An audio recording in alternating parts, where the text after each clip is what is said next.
Despite warnings that it was defying international law, North Korea launched its controversial long-range rocket early on Friday. But within moments, it plummeted into the sea. It still riled the UN Security Council, although Russia's pushing for diplomacy. RT's Peter Oliver is across developments. Peter, what's behind Moscow's stance, given that North Korea has violated several UN resolutions with a single rocket launch?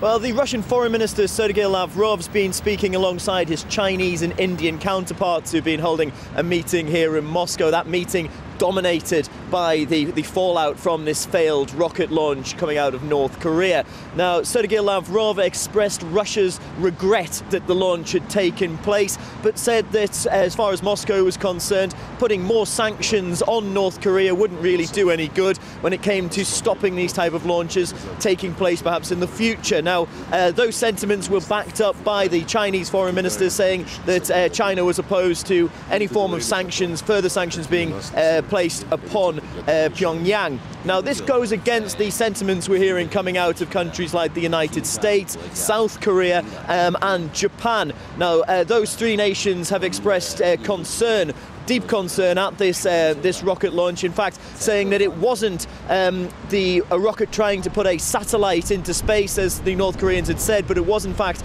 a cover for a test of a long-range intercontinental ballistic missile, something which North Korea is prohibited from trying to carry out. Now, it's expected that those three countries, as I mentioned, the United States, South Korea and Japan, may try and call for further sanctions, something that Russia have knocked back. Sergei Lavrov saying diplomacy was the only way to try and find a solution.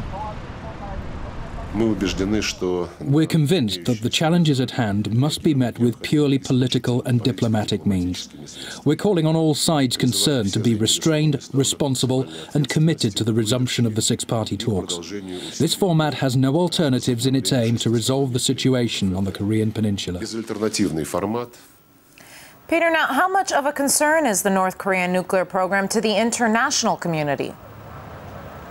Well, this program's been a long headache for the UN and the international community as a whole. Now, they attempted a similar rocket test in 2009, which also resulted in failure. The difference with this one is that North Korean TV were reporting that this one had been a failure. The previous rocket test had been proclaimed a success on North Korean television. Now, the US is saying that North Korea have gone back on promises that were made earlier this year. They said that they wouldn't test any further rockets in exchange for food aid. Now, as far as Washington is concerned, they've gone back on that promise, and that aid will be suspended. Now, also reports coming out of South Korea that the North could be preparing another nuclear test. Now, this would be the third time that they've conducted such a test, say these reports coming out of Seoul over the past few days. Now, all of this has been going on for quite a while now. The UN have been involved. Several resolutions have been on the table regarding North Korea's nuclear program, but all of this is happening against the backdrop of the United States beefing up their presence in the Asia-Pacific region. Now, the reasons for this that have been given from DC is that the United States wants to move their focus away from their military focus, away from the Middle East and towards that Asia-Pacific region to try and keep an eye on nations like China and like Iran. All right, RT's Peter Oliver live from Moscow.